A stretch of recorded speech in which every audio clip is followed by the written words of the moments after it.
Bench Opinions. Three idiots with amateur analysis. Welcome to another episode of Bench Opinions, everyone. I've been told by my co-host Klaus that I'm not allowed to start the episode with "all right." So if you've missed that, there it was. Joined by Dom and Klaus, and we're going to dig through some of the results from round 4 of the Six Nations. Some neutrals would call it the greatest weekend of Six Nations rugby ever, bar one result. I believe the scientific term is humdinger. Yeah. Not if you're English, but... I'm just going to go with what you guys said, yeah. Considering the hoodie you're wearing, you must have been chuffed with that result. So, we'll dig through everything. We'll start with Ireland versus Wales. We'll also obviously cover the big upsets, or not even big upsets, but one big upset of the weekend, which was England losing to Italy. And if you wind back the clocks to a week ago, I believe we discussed this dream scenario of certain sides winning, meaning that we have a final weekend where 3 teams are still in to win the Six Nations. To win it. In it to win it. Let's start with the first game of the weekend, though. Ireland against Wales. Wales putting up a very spirited fight against Ireland. Was it Ireland struggling, or is Wales really on an upward trend, Dom? I think Ireland, after the euphoria of beating England at Twickenham, I think they've kind of sort of just... I don't think they've kicked on from there personally. You know, they got the job done, which I think can't be too critical of them in that sense. But I think there is something to be said for Wales, and I think this Six Nations has hopefully. I mean, if I'm a Welsh fan, and I think also as an outsider, dispelled a little bit of the fears that I had. I thought, I think the big problem would have been if they just got absolutely smashed by everyone. Yeah. And this is a decent performance, 10-point loss away at the Aviva. I think that hopefully calms a bit of the fears, and I think gives them a base to kind of work off, at least performance-wise, because I think that's the big concern. You come in as a new coach after a horror show under Gatland, and I think this example can be made of Italy, which we'll get to as well, is what feeling do you give the players in terms of saying, oh, that was good, there were signs there, let's build on that? There was very little of that under Gatland, and I think these are the kind of performance where you can say, hey guys, remember the feeling of how we stayed in the game at the Aviva. Remember it was only a 10-point gap, maybe there was some opportunities we could take. I think that's where you can start to try and build and get players to sort of remember the motions that they went through in performances like this. So you're saying it's both Wales played well and Ireland didn't play as well as they could have? I think the different lenses you look at the two teams maybe makes that easier, or that analogy easier than it should be. I think if you dived a bit deeper into it, you'd expect Ireland to swat Wales away, and I think we all don't necessarily look at Wales with the biggest rose-tinted glasses. But I think that's the easiest, quickest summation, yes. So I think Wales has been growing in this tournament from strength to strength. I mean, for them, it's progress. On the scoreboard, it's maybe not as much in terms of are they actually climbing the log or anything like that. But they are stringing phases of play together where you say, oh, it looks like not a formidable rugby team, but a team that can try and compete. Whereas, was it half a year ago? It was like beating a baby seal. Is it a question of maybe this team finally amassing the amount of caps you need in international rugby to sort of do what Dom was saying, which was stay in a game for long enough, stop making those silly mistakes? I mean, the amount of cards they gave away, even at the beginning of this tournament, maybe that's the gap that's suddenly being filled. These players are coming up to maybe 20 caps, 30 caps, which was, I think, every pundit and every rugby fan pointed it out, which was the mistake they made in the past, which was run up. I think who was their highest? Alan Wynne-Jones at fucking 490 caps, and don't quote us on that number. Suddenly, it's a joke. suddenly, all those team members retired, and then the next guys in were like, "Oh, I've never played international rugby before." Yeah. They had to get the pie man in from the stadium, and then he was suddenly their prop. Now these Oaks have gotten some caps under their belt, and they can actually perform. Well, it's both experience, of course, but it's also what Dominic was saying, buying into the strategy and the systems that the coaches are putting in play. And then also just the pairings that you have, that they get some game time together, figuring out the systems and sort of developing that confidence within one another, but then also the game plan itself. And you've just got to let the props run. Clearly, is what we've seen. You've got to give the guys the ball, let them Honestly, go. one of the greatest highlights and is Carr breaking the line, getting through there. Dodgy defense there by the Irish, but listen, leaky. sometimes you've got to defend dodgy to give the world the greatest reel. 100%. We'll let Ireland's biggest fan dissect Ireland's performance. Yeah, I mean, with Ireland, I think you're seeing a lot better game management under Crowley in comparison to Sam Prendergast, as we've had in the first 2 games, I think it was. And I think with that, they're able to just slow things down when it needs to be, and then also speed it up when they want to attack and they can find space. And, strategically, I think that's been able to give them the confidence to then sort of build on something. Whereas with Sam at 10, it was just a bit of a too loose of a game, I guess. Yeah.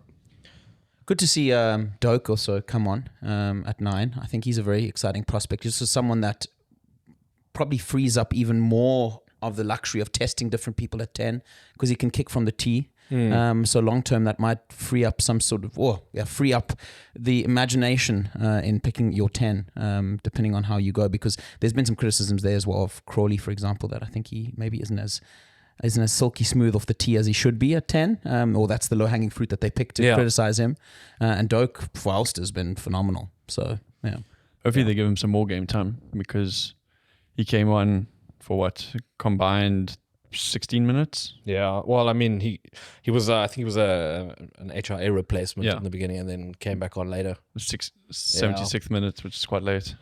Yeah, you'd think that they did make a few changes for this game, but they definitely didn't ring wholesale changes. I think Andy Farrell's probably also in a situation now where he doesn't have the luxury of sort of just chucking a second string team out there and just seeing where it goes, because he's lost a few games. Of course, he's won 1 or 2 big ones, but it's sort of a thing of, if he doesn't beat the easy teams, he'll get criticized. If he doesn't beat the good teams, he also gets criticized. It's a lose-lose, It's I don't know. I wonder what his standing must be in Ireland by the Irish rugby fans. I don't know if he's got the same standing as someone like Russie does for us, where if we lose to, like we did to someone like Australia, we were critical, but there's a sort of, he's bought so much goodwill with us, or he's got so much goodwill, Russie, that a lot would have to go wrong before we sort of really start demanding change. It's an interesting one, because I think a lot of this narrative is always driven by the fans, right? I think the fans see Russie as this godlike figure, and how could you not, because of the 2 World Cups and what he's done to South African rugby. We can get into that later as well when we talk about the new All Black appointment and how there might or might not be parallels to that. But that's the key thing here, and I think the Irish fans, are maybe go a little easy sometimes. We've seen it on the comments, where the knee-jerk decision from Irish people is to say, well, we're only 4 million people. This is our fourth sport. We don't have the depth. But I wonder sometimes if that's not detrimental. I think you should maybe try and look at being a little bit more critical. I think that's outward facing. That's because that's different from South African fans as well. Outward facing, we're some of the worst in the world, but inwards, like, criticism is always different.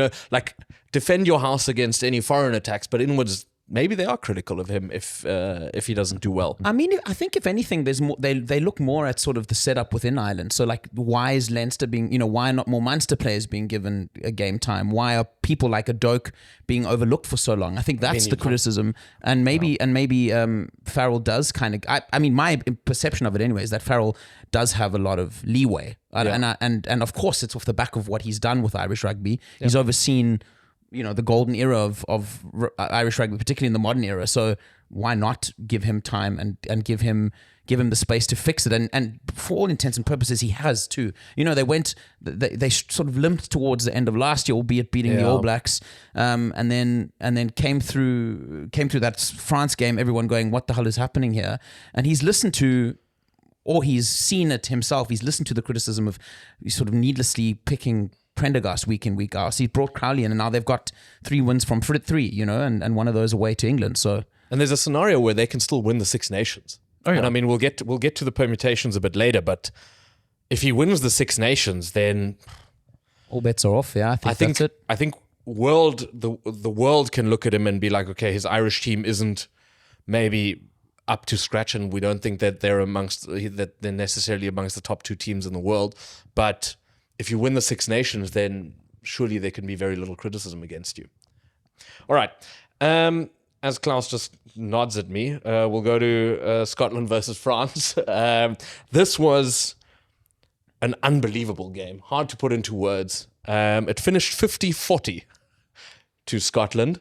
I think the 3 of us need to sit on this couch and first probably not put a hand up and say sorry to Gregor Townsend, but we do have to acknowledge that the Scots rocked up, because I think there was a point where I was the only one defending them, but you guys have definitely come on board and said that they're definitely more. They're capable of more than sometimes meets the eye, especially at home. So, is Gregor Townsend now the one for them? No. Jesus, Klaus. The thing that we've always said is that Scotland has untapped potential. And our criticism was mainly about the fact that we didn't think Townsend was unlocking that potential. Yeah. And that the players could only do it when they had like a foe like England, where it's steeped in history and culture and all those sort of things, where they could really emotionally get themselves up for it. Just because he's proven us wrong now, I would say once. Okay. I don't think it's enough of a proof of concept over his entire career for me to now change my mind on it. Got to give flowers where flowers are due. Him and the team, they crushed it. They played extremely well. The most impressive part for me was, and this is something that I had been vocal of, I always thought that Scotland had an amazing backline, but they weren't able to front up physically. And that was not the case. They beat the crap out of the French. And really gave Finn Russell a platform to then unleash the back line. And that's how they put 50 points on France. Yeah. We spoke about Finn Russell last week, and we said he needed to rock up. And I think he did, especially with his kicking. I mean, his slotted almost everything, I think, and managed the game quite well. And so did Ben White at 9. There was obviously a few words had between him and Dupont. And I think afterwards he tried to do the classic thing of, no good game, but Dupont told him to eat shit. Dom, has this France team been propped up a little bit? Are they maybe not as great, if one looks at the last 5 years, as people have made them out to be? I think if you look at their losses in recent times, you look at their loss to South Africa in Paris, when to the 14 men, and you also look at this loss, the 2 losses that stand out, I would say. There's 2 things in both those games that I think are a little bit concerning. And the first is when a team comes and hits them in the mouth, which Klaus mentioned, they don't tend to respond too well, which South Africa did, and I agree with Klaus.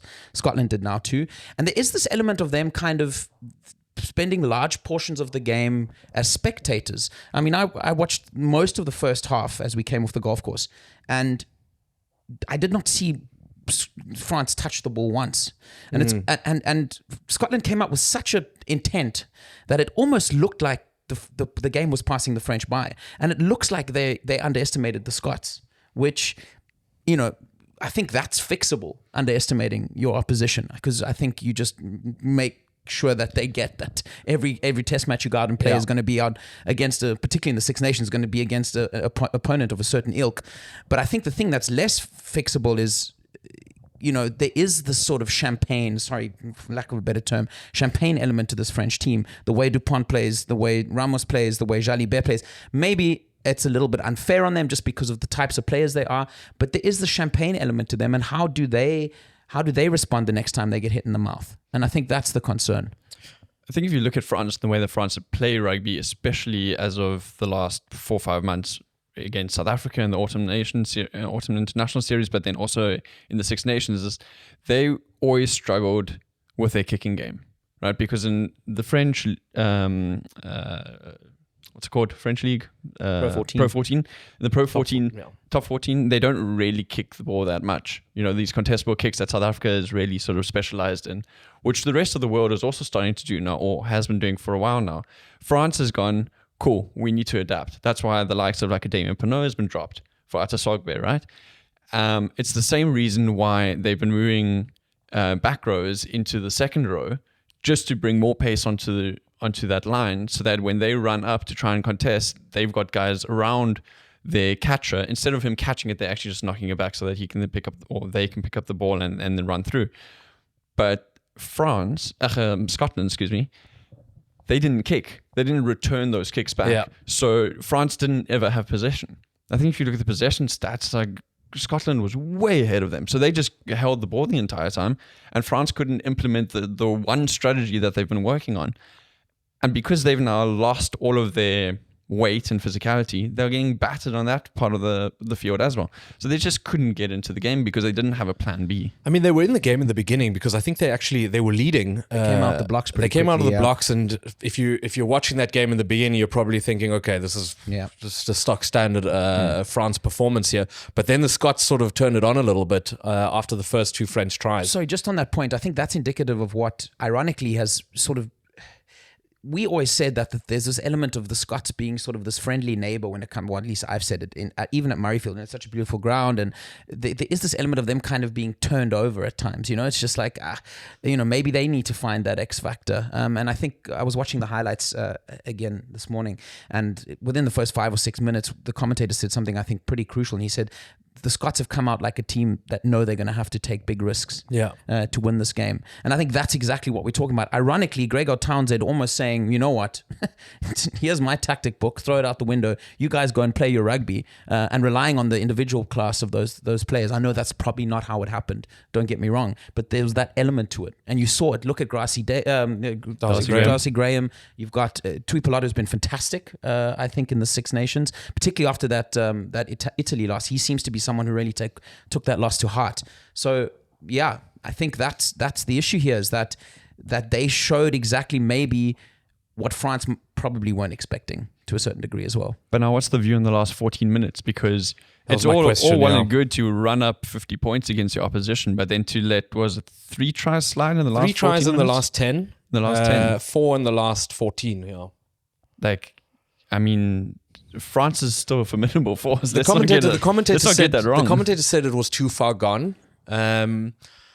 This is probably, Dom said something earlier about Wales, which was maybe those players, maybe the coaches can now say to those players, remember what you felt like in those positions. Remember what it felt like to be this far ahead. Remember what it felt like when you were in the game. Maybe the Scots also need to learn what it feels like to be that far ahead, what it feels like to really hit someone in the mouth early on, so that they can build on that now, because that, like you said, must be the next phase. They need to, I think there was a point where it was like 50-22 or something like that, or something around that score. And that's when they need to either shut up shop or score more. Because this is what happened to them when they played against All Blacks last year. Yeah. And then they lost that game.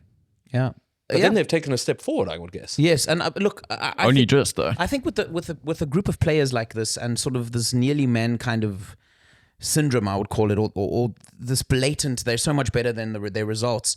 There is a sense of the sort of chicken or egg scenario. Do you play yourself into some sort of belief so that you can finally live up to your own perceived reputation or perceived skill set, or is someone able to convince you of it? And I think I would argue that Gregor Townsend has failed in the second option of those, but has now succeeded in getting them to a place where they're finally getting the results that everyone kind of expected of them, and maybe now the results that they believe they can continue. This is where I know you said no, but this is where I might change my tune on Gregor Townsend if he uses this as momentum and step forward. So one thing that I think we can all agree on is that these results in this Six Nations have definitely brought him up until maybe through in the next World Cup. I think this has sort of saved or solidified him. And as you said, logic would dictate that things will probably continue to get better. Yeah, with this crop of players, hopefully. Yeah, France. they're still, they're still favourites, I would say, to win the Six Nations. They play England at home. Like I said, we'll get into permutations later. But I think the last 6 months will have scared a lot of French supporters, because I think they thought, well, I know we all know that they think they were robbed in their home World Cup. And I think they also thought, up until the South Africa game in Paris last year, that they were still the best team in the world. And I think the last 6 months has sort of rocked them a little bit, as saying they're just as much in the mix as anyone else, you know. And I don't know how much evidence French rugby still needs to change its tune a little bit, you know. I mean, we've had arguments with people in our comments, or at least we've seen French rugby supporters sort of say there's no need for them to change the top 14. Is it top 14? Top 15? 15? Top 14? Top 14, sorry. And let that league play into the international test window, because it's the best league in the world. It has the most money, so don't change a winning system. Send those third-string French teams to New Zealand, to South Africa, to Australia, because something's clearly not working, you know. They put all this effort into priming their side up for a home World Cup, and that didn't work out, and now they're just sort of in no man's land a little bit, you know. And it's almost like New Zealand and calling up international players that aren't playing in New Zealand is somewhere there needs to be a change, because something isn't working. And I doubt they'll get rid of Gaultier, because there's no indication that what he's doing is necessarily that wrong. I know you spoke about there that some teams have now identified how to beat them, but where do they go to from here? I mean, I don't think we need to talk about France as if they're now down and out. I mean, they're still leading the Six Nations. They still, I think, ranking-wise, they only lost to Scotland, but yeah, rankings-wise, they're still the best Northern Hemisphere team in the world. Like they had a slip up, and we have to see how they play against England now next week. But I don't think it's time for alarm bells or anything like that. If they want to continue with their solo mission, not trying to sort of unify with the rest of the world in terms of international play, that's their prerogative at the end of the day. I think it does them more harm than it does anybody else. And if their fans are happier about them playing a domestic league when they want to have the domestic league, then I think that's also their prerogative. But they're third in the world currently, second in the world. I think they're third after the All Blacks. I'm not sure. The fact is, at the end of the day, is rugby's never been bigger in France. I don't think we've seen a financial monster in global rugby like the French now. And I think because of that, the levels of critique will be extremely high. And I think that will be domestically, but as well as from an outside perspective.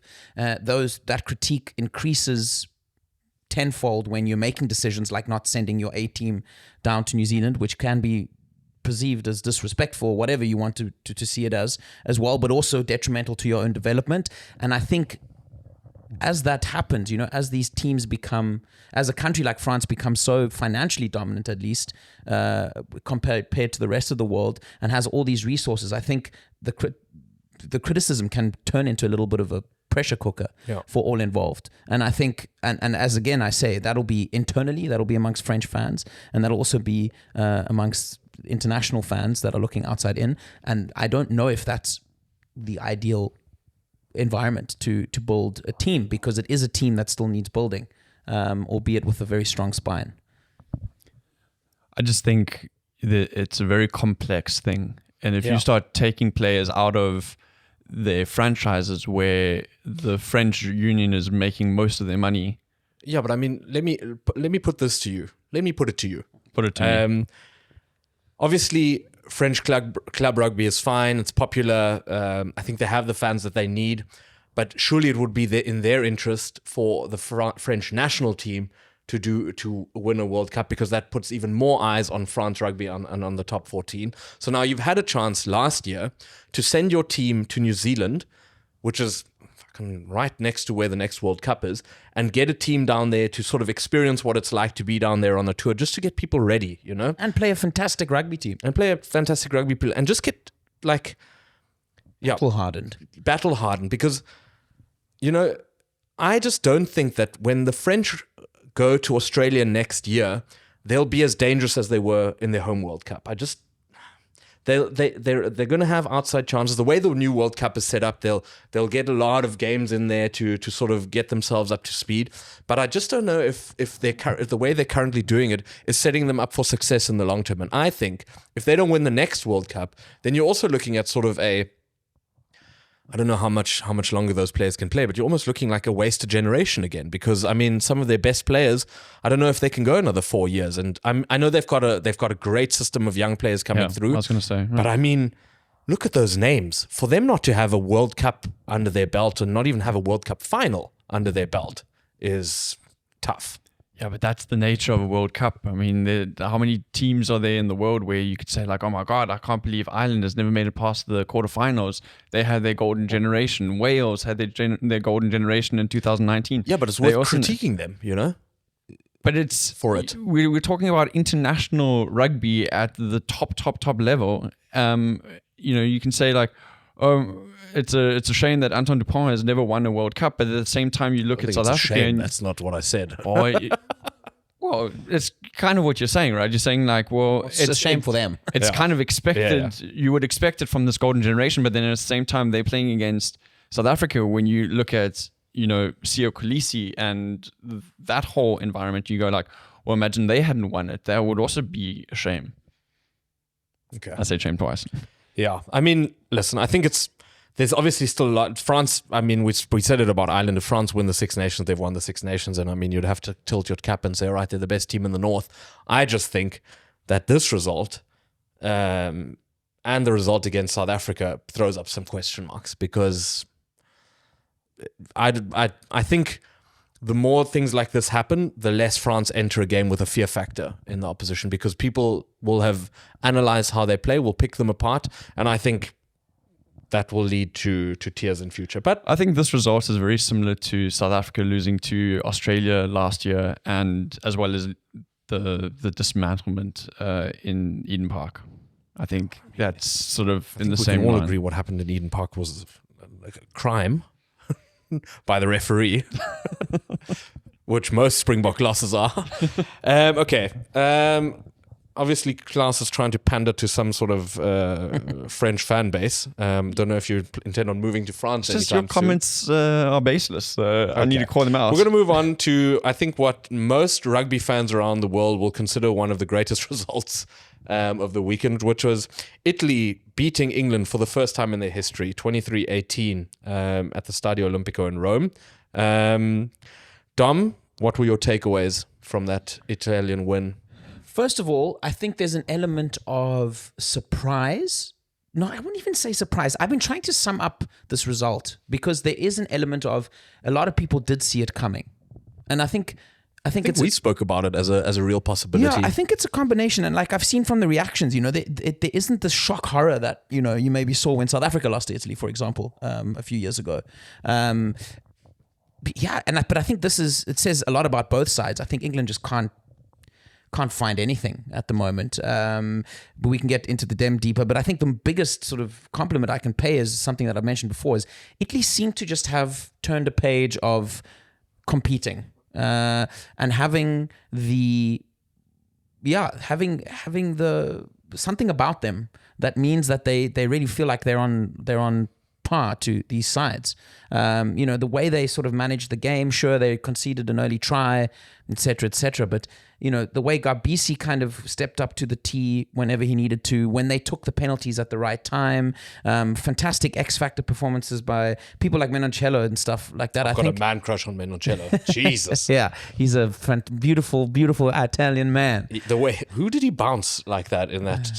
I don't know, but they deserved it. Wasn't it Freeman? I don't know. Someone got sent for a hot dog. No, it was Daly. Yes, but that's, I think, the biggest takeaway is that it feels like the Italians believe that they can compete, and it ties into what I said earlier with Scotland as well, and even Wales is they know what it feels like now to go into games and compete on par. That's off the back of very good set piece play, I would argue. They've got a scrum that can compete. You know, they do their basics really well, which maybe is not necessarily something one could have said about them 10 years ago. And now it's paying off. It's paying off. And the more they continue to beat teams like this, I don't see why they also can't go from strength to strength. And one note from my side, I think they should try and turn the Stadio Olimpico into a bit of the place they play, because we were at the game in Turin. It was fine. Well, I wasn't the same. But I feel like, you know, the size of that stadium, the atmosphere in that stadium, I think they can really benefit of having sort of this real amphitheater of rugby from which they kind of operate. Sorry, go ahead. I agree with what you're saying. I don't agree with what you said about it not being a shock, because Are you just trying to fight us today? yes, Just in What happened to you? combative mood. because everything The I've hoodie been that he's wearing. everything I've been watching from English pundits, they've all been complaining like this should never have happened, and this really needs to sort of heads need to roll kind of thing. And how can we lose to England? How can we lose to Italy? But that's the English pundits. I think hold on. But I think those two things are different. It still shouldn't happen. They shouldn't be in this position, England, and heads should roll. But I think that's the general summation of what's going on with the free fall that English rugby have been in. And I think, I'm talking about the general perspective of this result is not as shocking as it would have been 2-3 years ago, is what I'm saying. And the reaction that I've seen online from, I'll probably argue more neutrals that I've got in my feed in my realm, is not of great shock. Is that maybe the fact that because I've seen the same sort of shock, and I mean Johnny Wilkinson and who else was on the broadcast with him? We were even talking The Italian about, guy? No, Ugo Monya. Oh yeah. They were all talking about the fact that it's time to talk about Steve Borthwick's position as head coach, and we need to rewind the clock 3 games. 3 weeks. Yeah. And who's that? Oh, there's that one pundit who I can't remember his name. Haskell? Haskell. Yeah. He was talking about a Grand Slam Yeah. and tying the longest unbeaten streak in history by beating the Springboks twice this year and the All Blacks. And I mean, think about that within a span of 3 weeks, I think we propped them up to a certain extent on this podcast, but I think their own pundits did much more. They've gone from thinking that they are number one because they haven't played the Springboks to people in their own realm calling for change. Yeah. That's insane.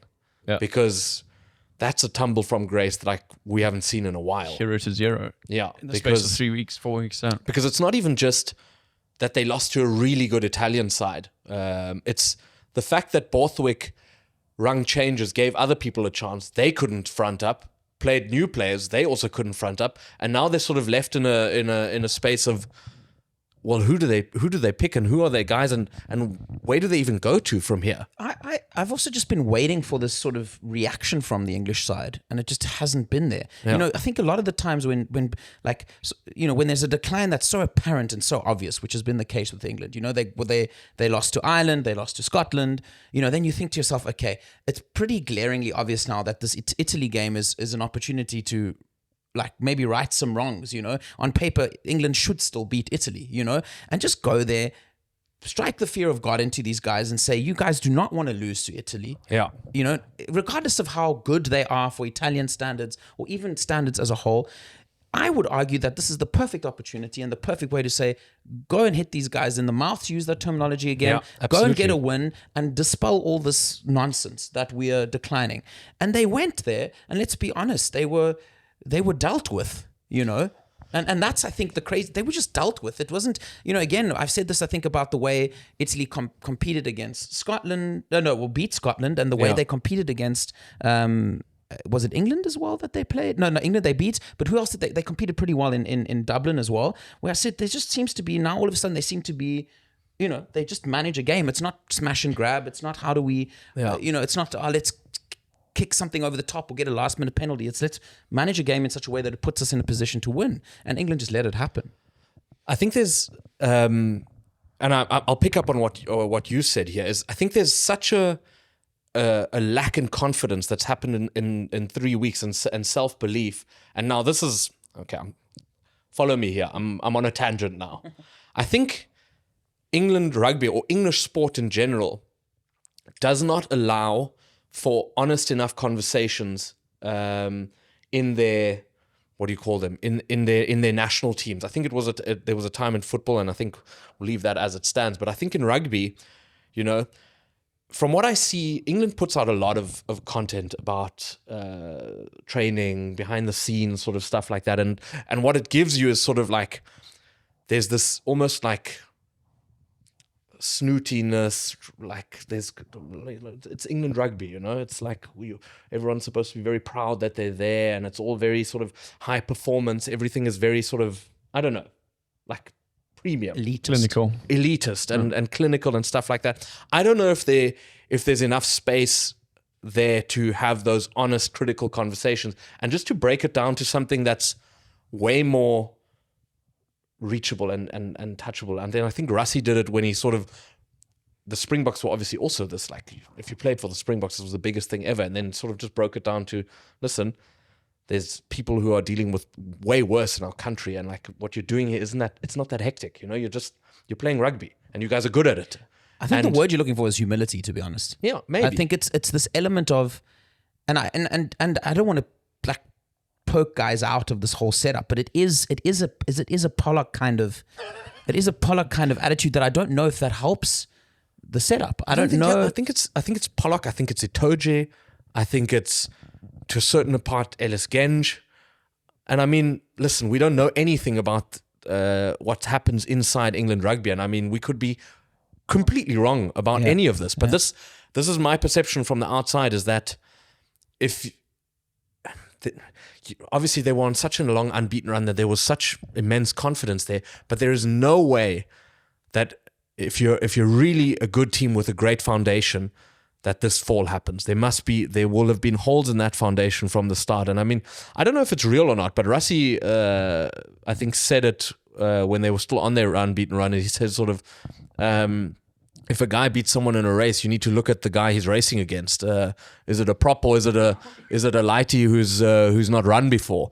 And I don't think that matters as much, because I think if you're on 12 matches unbeaten, this shouldn't happen. I mean, yeah, their run was against teams like USA and Georgia and stuff like that. So there were a couple of weaker teams in there, but there were also some good teams in there. Can't take that away from them. I think, I mean, I've been saying this for ages, but I just think that Steve Borthwick is copying other strategies, and he is not as in tune with those strategies, and I don't think the team is necessarily as in tune with those strategies because they're maybe not buying into it. You know, if you start playing somebody like Finn Russell and you're going to play a kicking game, why not pick George Ford? Finn Smith, sorry. Yeah. You pick Finn Smith and you want to play a kicking game. Why are you picking Finn Smith? Why not pick your best kicker, who is obviously George Ford? Yeah. It doesn't make any sense. So like the strategies just don't seem to line up with the personnel that he's been picking. And then you go and you look at like the bench that he brought on. But he brought most of them on in like the 60th minute, 70th minute. Yeah. Like they didn't have enough game time for those guys to make an impact. So you're running your first string team riot until they're so tired that they can't compete anymore.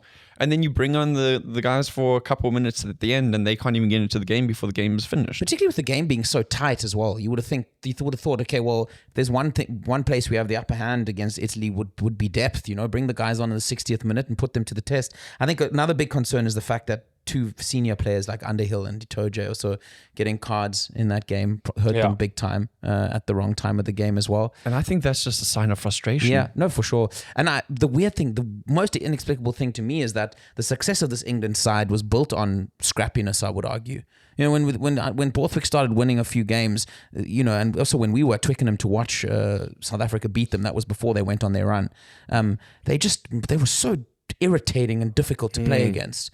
You know, and it's almost like they've won 12 games, and yeah, that sort of element of how do we make it as difficult as possible to play against us, which put them in such good stead early on, is kind of just gone. And if anything, I would argue that any side looking at that England team now is going, let us at them, because they're pretty easy to play against. Yeah. We also have to talk about Italy, though. Italy, over the last 3 games before this one, have really struggled to capitalize on any 22-meter entries.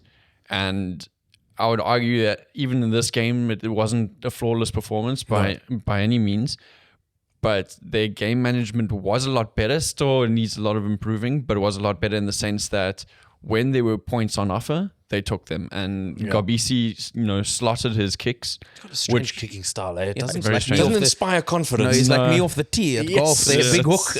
Jesus. That thing could go anywhere. Looks like it always also just goes over. Yeah.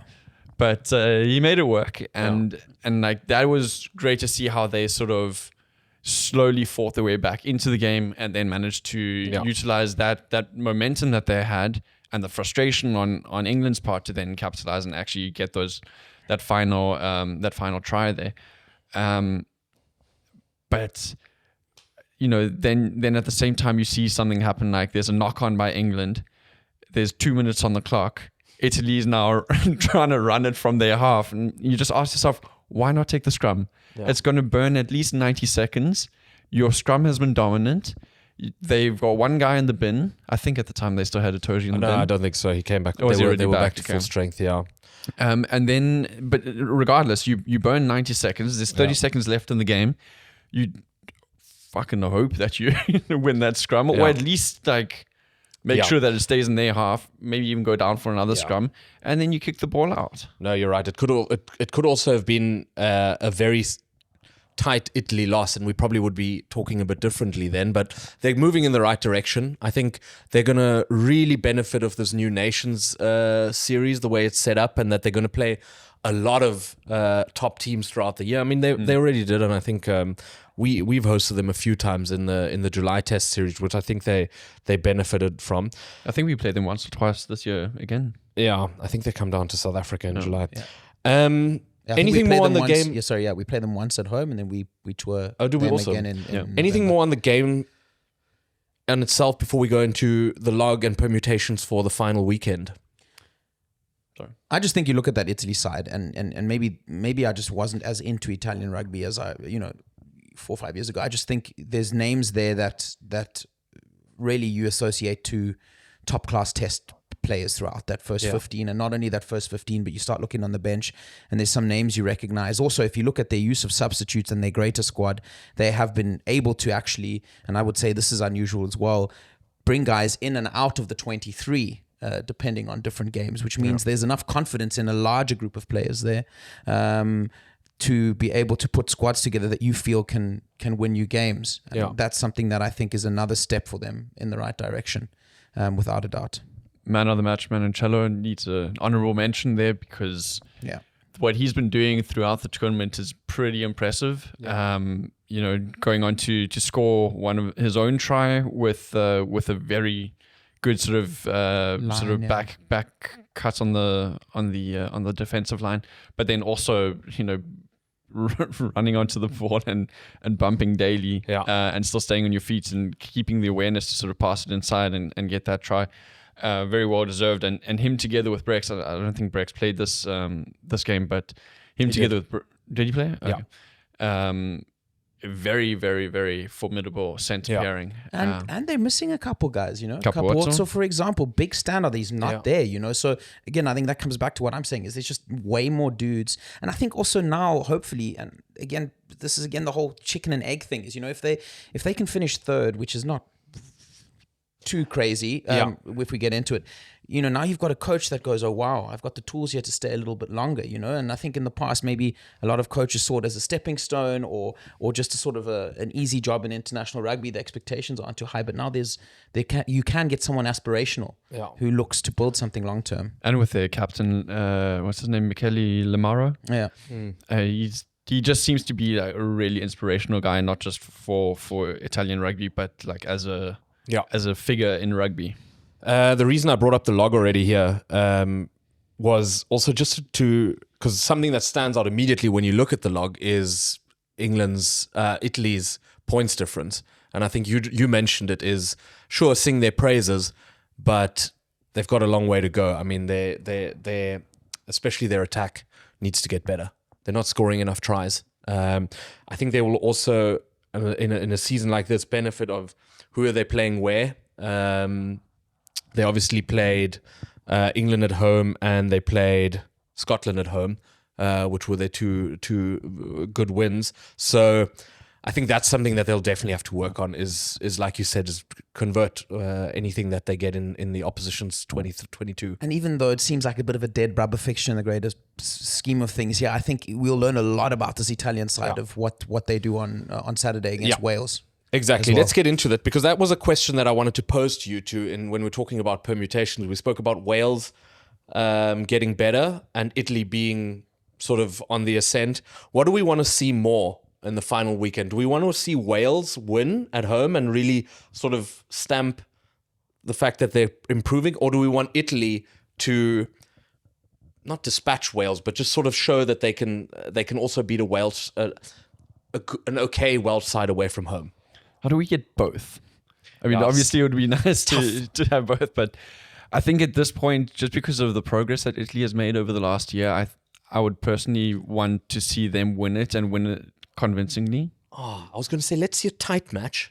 Let's see like a 45-30, for Italy.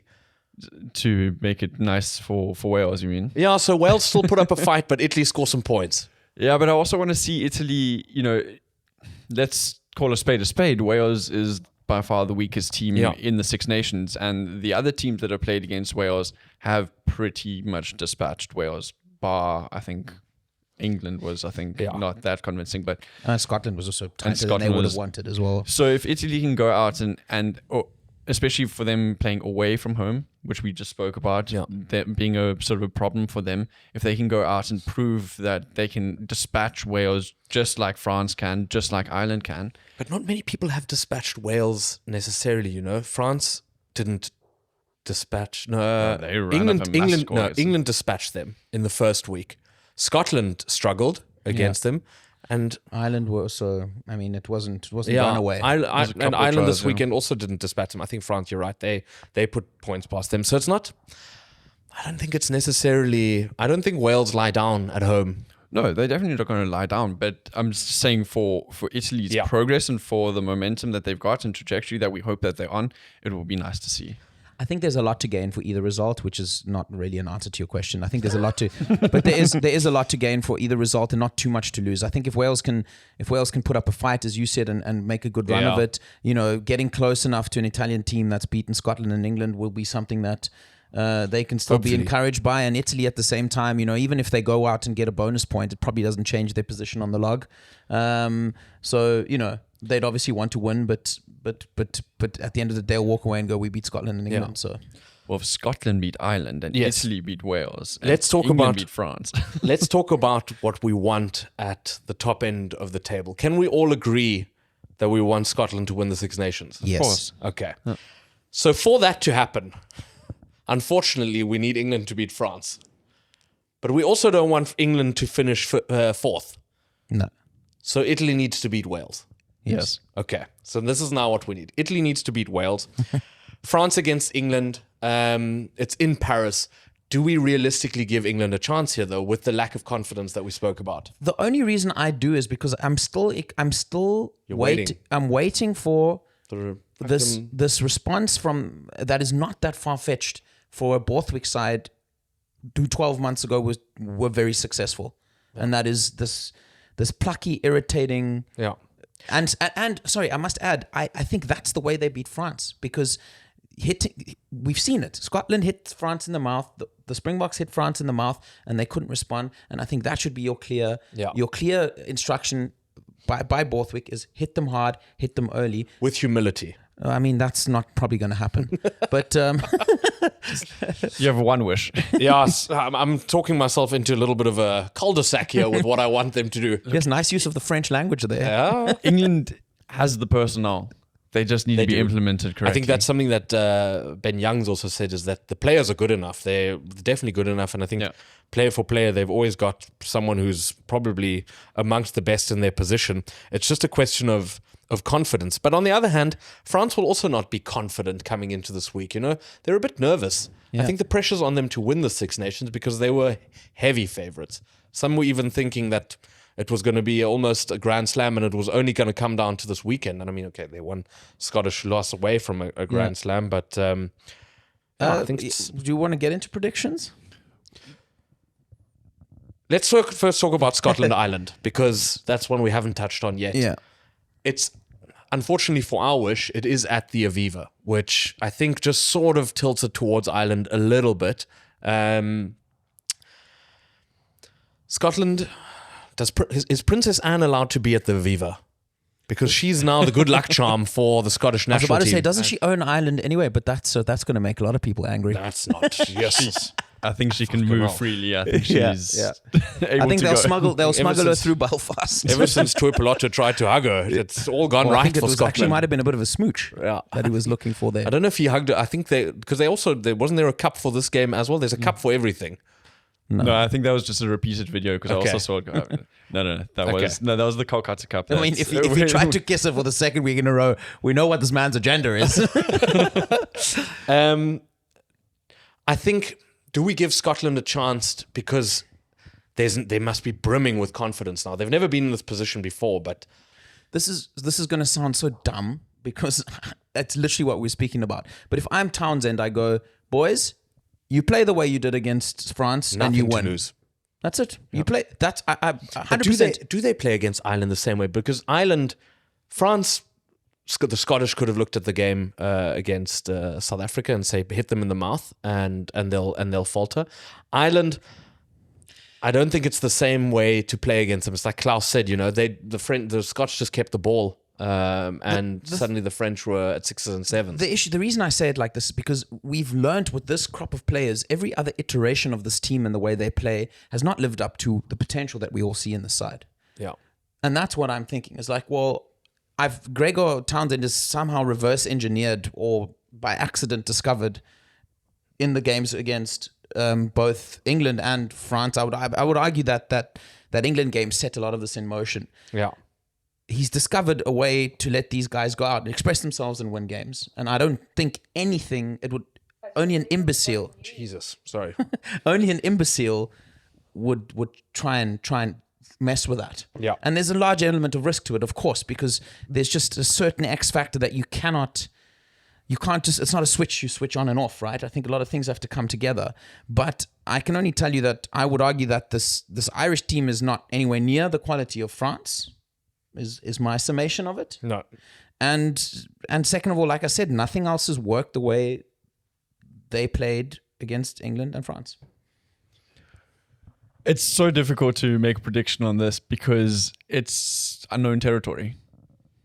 Scotland has just never been there before. We don't know how they're going to react. We don't know how they're going to, if they're going to succumb to the pressure or they're going to rise up to it. Yeah. You know, the fact of the matter is they are tied with France. So it's not even that they are sort of behind and it could be like a weird sort of, maybe if they lose, they still have to lose. But I mean, if Scotland wins with a bonus point and France doesn't, then it's done. And I think there's a scenario where Scotland could lose with a losing bonus point and France get hammered and they still win. But hey? If Scotland get a losing bonus point, yeah, then and France get no points. Yeah. Oh, yeah. Yeah. But I think that would be an anticlimactic result. That would not be a nice way to win Six Nations for your first time. Take it. But I think you've hit the nail on the head there. Again, another reason why I would be saying exactly what I said. I would be saying as Gregor Townsend is the carrot that is in front of Scotland that is dangled there is so obvious and so much more prominent than the carrot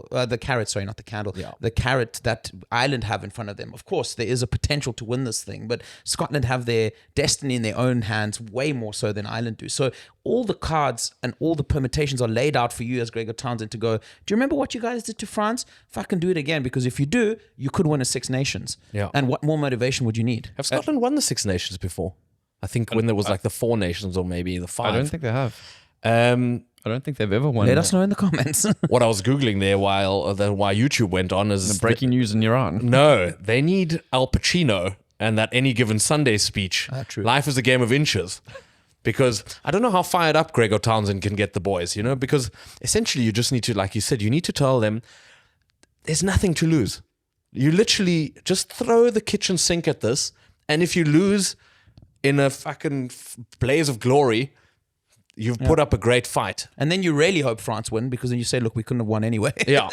Look, I don't think this is a scenario where Gregor Townsend needs to get the boys up. I think this is one where the leadership guys in the team need to get the boys up, because And maybe even temper the hype a little bit just to channel it correctly. yeah. You don't want to go all Argentinian out there and just fucking get 7 yellow cards in the first half And also because everyone's so excited. what also needs to happen is the Scottish fans need to fly over to Dublin and really disrupt the zombie singing and stuff like that. So All right, let's get into some predictions. France versus England. well, let's start with the island. Let's of start Scotland. Ireland-Scotland because Yeah. that's the first game of the weekend. Also, sorry, there's one more note on this. It's also going to be very interesting because Ireland and Scotland are playing first. So Scotland's going into it not knowing what France has done. What do we reckon? Also an advantage. Yeah. So- and then France is going to, if Scotland win, Scotland France is win. going to look at that going like, Yes. oh shit. Yeah. Okay, Ireland-Scotland. What do we reckon? Scotland Scotland. Scotland by 15. Yes. by 15. I think they're going to go do a job. Yeah. And I don't think I don't think Ireland are. It's unfortunate for Scotland because whenever we predict something, it goes the other way. I'm hoping that, Scotland win, and I hope with the bonus points so that it really gives them puts them in a good stead, and that if it's a tie that they've only lost on points difference and not on on score points difference and not on table points difference, and I hope that Ireland doesn't come within 7 points or 4 tries, so that Italy has a chance of coming third. Okay, let's go into the next game here because you clearly want Italy to come third. So you're going Italy. Oh yeah, Wales versus Italy. with bonus points. I'm a man of my word. I said I didn't think Italy would beat Wales, and I think Wales are going to get a win. I also think Wales will get a win. And to be honest, I don't think it should take away from Italy's Six Nations if they do lose to Wales, just because they are an upward trend. You just need to sometimes temper those expectations. And I think it would be fantastic for Wales to get a win, just to, let's see this momentum grow. Do you know what would be even more fantastic, which I don't think can happen? No, it can't because the points difference is too large. As if they overtook England. But then France win. Okay, let's go into the last game of the Six Nations. France versus England in Paris. We all have to say England now. Is it what we want to have win? This is now unfortunately the problem that we've found ourselves in. If I'm going with my head, I think France win this. I think France it's in France as well. I think France win by 10. I think France are too good, and I also think we were talking about dangling carrots. Like the biggest carrot that England had was the opportunity to beat an Italian side that they should beat, and they couldn't use that as the carrot to kind of just dispel things. I don't understand how Borthwick makes them believe or gets them to believe or turn up to this game and Maybe beat Al France. Pacino can head there after he's done the Scotland It's motivational going to be a busy speech. weekend for Al. He's gotten a bit old in the teeth there, Al. I don't know if he can make the flight. No, but he recently became a father again, so he's. Did he? Yeah. Oh, good Lord. She's very in love with him, the mother. It's not money at all. Okay. She's only about 60 years younger than him. We're both going France. Also France. Okay. And we'll get back to, or we'll discuss last week's results or the last weekend's results next week. Let's go into quickly Dave Rennie being appointed as the All Black coach, which has been met by Confusion. I think, online. What do we think? It's not who I would have thought they would have gone for. But who did you think they were going to go for? Because who is there? I think that's literally what All Blacks rugby. What's Joe Schmidt's situation? I think once they decided out of the blue to fire not out of the blue, but once they decided to fire Scott Robertson, they sort of said, right, who do we get? And then they sort of looked around and they said, bloody hell. Look, first of all, I think that dismissal of Scott Robinson was a knee-jerk reaction, and I think it's got more to do with New Zealand rugby not aligning with his philosophy on picking international players. And I think that there's a little bit of infighting there. And I think Dave Rennie coming the first into thing the he fold, said, isn't he? That's the first thing he said. And I think he's going to run into the same wall because he's had. That's where all the confusions come in, is that Rennie is pretty notoriously an anti-establishment guy. Oh. He's someone that they think is going to try and do everything in his power to increase the player pool. Yeah. And he's That's what he said. Yeah. Yeah, and he's going to be met with probably a lot of resistance. He also came outside. I think the last time he had a job in New Zealand setup was, I think, the Chiefs, which is a long time ago now. That's 2012. Yeah. So he's been out of the establishment for a very long time. A lot of people, though, did find him and his. I think they find him and his assistant coach setup quite interesting. Okay. But he is someone who won the under-20 World Championships 3 times in a row and he's very like got a big reputation for player development. So I think maybe that's the thing. But is there enough time for player development? Because these guys are now in a situation where they need a Rassie Erasmus Springboks 2018 sort of rise out of this whole thing. But what people don't see is that Rassie Erasmus was in the Springboks sort of setup before 2018. He didn't come out of nowhere. I think he looked at that role for a long time and sort of made his plans way before he was announced as coach. And All Blacks rugby is in a very bad place, because the All Blacks head coaching position is viewed as a poison chalice now, which is insane, because that used to be the greatest position and job in world rugby, was All Blacks coach, which came with a lot of pressure, but it was, I think, something anyone would have bitten your hand off to take. And now I think I wouldn't be surprised if they asked 3 or 4 coaches before Dave Rennie who all said no. I don't know who they were. And then there was also a lot of talk about, and I think it's bona fide talk, and there's no smoke without fires, is of them trying to get people like Tony Brown to commit. Yeah. And apparently the answer was very clearly no. I wouldn't be surprised if you see after this next World Cup a Tony Brown maybe step into the role of New Zealand coach and something like that. But those signs are not good. That's not positive. And I think it's also indicative of the greatest landscape with how rugby has shifted. And there's been some teams like South Africa that maybe have come out on the better side of the way rugby has kind of now moved and changed in the last 4 to 5 years. And then there's other teams like New Zealand where you are just a little bit more in the dark as to, we've spoken about it 100 times, but cows come home, but how do we define the strength of Super Rugby, and is it good? Is it bad? What is the case of it? No one knows. And I think that's also the shroud of doubt behind anyone that takes the helm.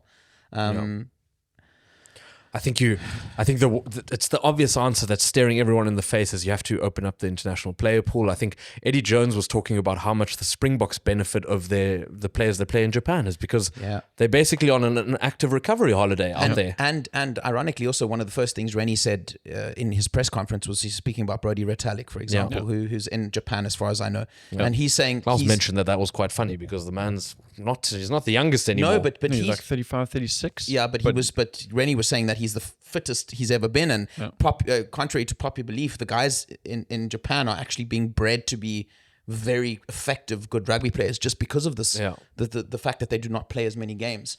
So I wonder if this deal hasn't been made, or there hasn't been a deal made in him becoming the coach, that they drop the outside player rule. Let's see. But then why wouldn't they have done that for Scott Robinson already? That's the only thing that I don't understand. It's maybe, but I think there you could make the argument that the damage was already done. Maybe because the biggest sort of cloud hanging over Robertson and Razor is that there was discontent amongst senior players in that room. And maybe the idea was now, or they looked at. I mean, this is just complete assumptions, but they looked at it and went, okay, well, we can. Bringing international players in could fix a lot of our problems, but can we fix the existing issues within the squad? And someone had to make an executive decision. And if the rumors are to believe that there was real discontent amongst like senior prominent players in that side, how do you fix that? I'd love to know what comes out down the line, because Dave Rennie's appointment is a strange one to me also, because of his last international coaching stint with Australia. He had like depending on the sources, Maxine and I were trying to find the answer, is like around 40% success rate. Yeah, which, win rate, yeah, it was... which for an All Blacks coach, Jesus, is never ever going to be good enough. No. They're looking for like your Anything above 78, 80% upwards. So where's the proof in the pudding? Yeah, but this is... I don't think any of us are into the assumption that this is like a long-term project. This was literally they needed a coach to get them to the next World Cup. But if it's a short-term project, then it's even more of a shot in the foot, because you're just losing all confidence in what's going on in New Zealand rugby. Listen, it's I just think chopping and changing to cut your nose gonna off be to spite your interesting. face. All I can say is there must have been something very broken for them to make the decision that they did on Razor and the way they did. But I think it's broken above Razor. Yeah, sure. I think but it's broken. that's All what I'm Blacks. saying. Who's going to be the fall guy? It's not going to be. Of course not. Of course not. But that's why that's why I said, like, down the line, when the documentary eventually comes out in 2040, They always Razor's did those, memoir. They always did those All or Nothing docs on Amazon Prime. Yeah. Well, Razor's going to be Barbarian's coach. What he should do is, at his first press conferences as one of the Barbarian coaches, is say, I've launched my new book. You should get absolutely hammered with a team the night before and just spill the beans. It's also in a year where the Greatest Rivalry Tour takes place for the first time, and he's not going to have the easiest fixture list, Dave Rennie, to cut his teeth, because Maybe that's what you want. Yeah, but I mean, okay, we're also, I think, I don't want to get caught in all these ifs and buts and what ifs, because I think I do that quite a lot on this podcast, but if you get hit in the mouth by the Springboks 3 times... 4 times. 4 times. 4 times. And I mean, not saying that it's guaranteed, but then you're really on the back foot. And Or it could make it the man, I Might don't even know. lose against some of the franchises. Yeah, that let's- would really oh, suck. yes. Nothing like losing to the Border Bulldogs to humble you. All right. The so- mighty Lions come out and I mean, smash you. I don't know if there'll be that many All Blacks fans who look at this and are elated. I think there's a lot of panic amongst All Blacks fans. And I mean, let's listen. We're going to give him the chance. He's got every chance to prove us wrong. For sure. The All Black players are also on their own good enough to compete with anyone in the world, regardless who their coach is. So they're not going to drop off and become, not going to finish, drop down to 7th in the world. It's just. No doubt. There's just enough of a story to go, this is a little strange. Yeah. Like, both the dismissal and the appointment, it just all Maybe is some of shrouded in mystery. maybe some of their players will choose to play for Fiji now, Maybe. as opposed to the other way around. Yes. I'm kidding. Sorry, that was mean. All right. Anything else rugby-wise? There's some URC this weekend, which the Bulls are playing the Stormers. As a Stormers fan, I'm terrified. But thank God it's overshadowed largely by the Six Nations. Yeah. I just hope it lives up to it, to be honest. It's a fantastic Saturday for rugby. The last thing we need, just as a neutral, I have nothing against Ireland. The last thing we need is Ireland just dispatching Scotland to start the weekend. Yeah, and then France losing to Italy and to England, and then If France and Scotland both lose and Ireland come out of the woodworks to win it, that would be an insane story. yeah, so but you're not wearing that hoodie next weekend. Then. All right. next week I'll wear my Or Welsh hoodie. ever again. All right. We hope you enjoyed the podcast. If you did, leave us a comment, leave us a like. If you didn't, leave us a negative comment. We don't care. Yeah. It's good for the algorithm, as they say. We'll be back next week to dissect everything that happened. And thanks for watching. Bye. Cheers.